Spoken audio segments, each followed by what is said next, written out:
大家好，欢迎来到丽丽厨房，我是丽丽。马上就要到端午节了，相信很多朋友都跟我一样不会包粽子，所以呢，糯米别只会用来包粽子了。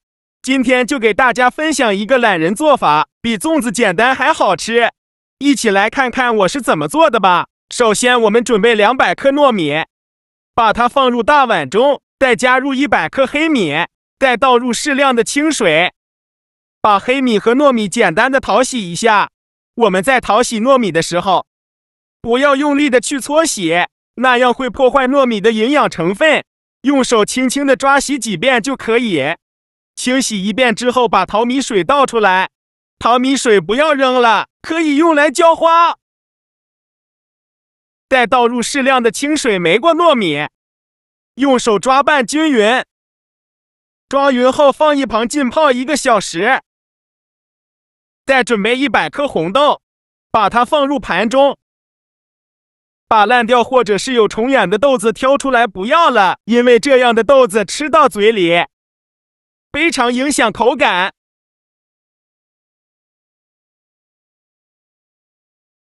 挑选好以后，再把红豆放入大碗中，再加入100克花生米。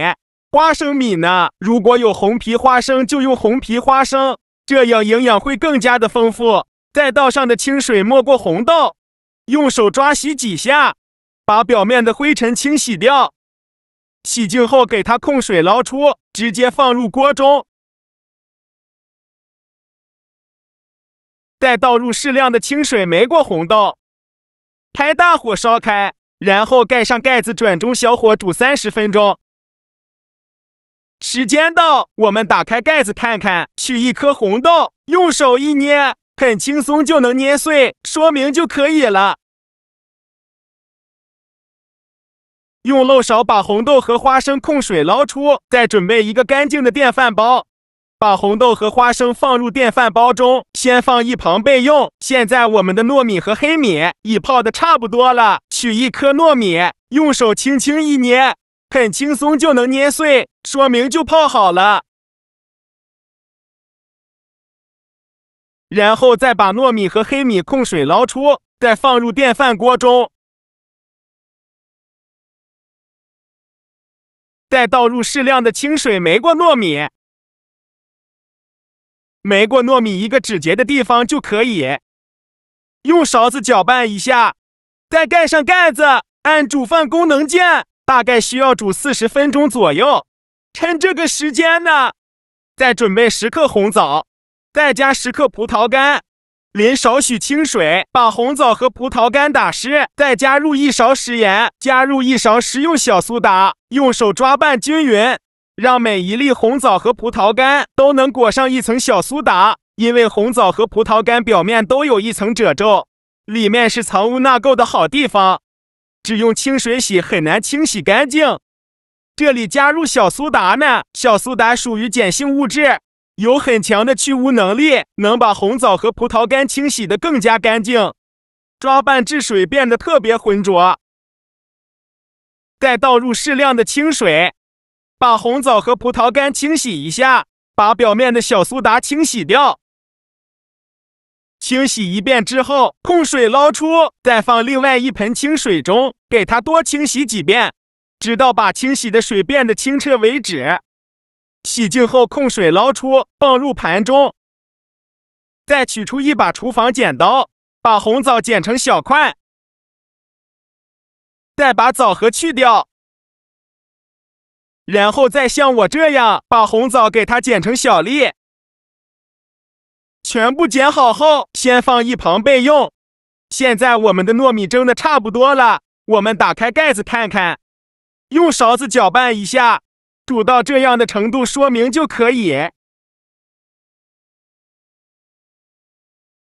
然后再把糯米盛出来，放大碗中，再放入红枣和葡萄干，再加入2勺白糖，喜欢吃甜的可以多放一些。用筷子搅拌均匀，让所有食材充分的混合在一起。我每天都在用心的焦作，菜你还一直没有给我点小红心呢。这个视频麻烦您帮忙点个免费的小红心，下次不会做还能找到我。非常感谢大家的支持。搅匀后再加入150克糯米粉。糯米粉呢，要用这种水磨糯米粉，这样会更加的软糯好吃。继续用筷子搅拌均匀，顺着一个方向搅拌，尽量多搅拌一会。在搅拌的过程中，如果觉得太干，可以加一点点清水；如果觉得太稀，就再加点糯米粉。最后搅拌成这样的状态就可以，先放一旁备用。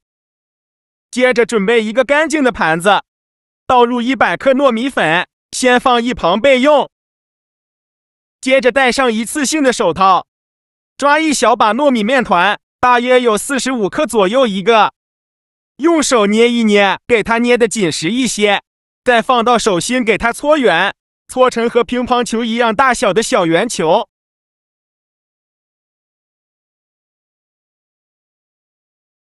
然后再放糯米粉的盘中，再给它裹上一层糯米粉，整个表面呢都给它裹上一层糯米粉。裹好糯米粉以后，再取出来，再放到手心搓一搓，让糯米粉粘得更加牢固。然后再给它搓成这种椭圆形，像这样一个生胚就做好了。接着准备一张洗净后的粽叶，把做好的糯米面团放到粽叶的中间。然后再把粽叶两头多余的给它剪下来，不要了，这样粽叶两边对折过来，像这样包一下就可以。再把它放到蒸屉上，剩下的糯米面团用同样的方法给它做成这样的生胚。接着准备一个蒸屉，依次放到蒸屉上，中间一定要用粽叶给它隔离开，防止粘连在一起。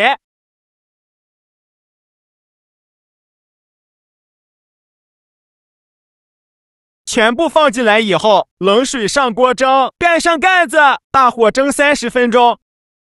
时间到把，它取出来装入盘中，就可以美美的享用了。像这样非常好吃的粘豆包就做好了。糯米这样做的粘豆包吃起来软糯香甜，用粽叶包裹住，还吸收了粽叶的清香味，加了黑米、花生、红豆、葡萄干和红枣，营养非常丰富，还有酸酸甜甜的口感，真的是太好吃了。我们一次可以多做一些，一顿吃不完的。用保鲜膜包裹住，放保鲜盒里密封起来，放冰箱冷冻保存，放上3个月都不会坏。想吃的时候拿出来蒸熟就可以吃了，非常的简单方便。糯米这样做不仅有粽子的香味，做法比粽子简单还要好吃。喜欢的朋友就赶快收藏起来试试吧。好了，今天的视频就分享到这里了。这个视频麻烦您帮忙点个免费的小红心，下次不会做还能找到我。非常感谢大家的支持，我们下个视频见，拜拜。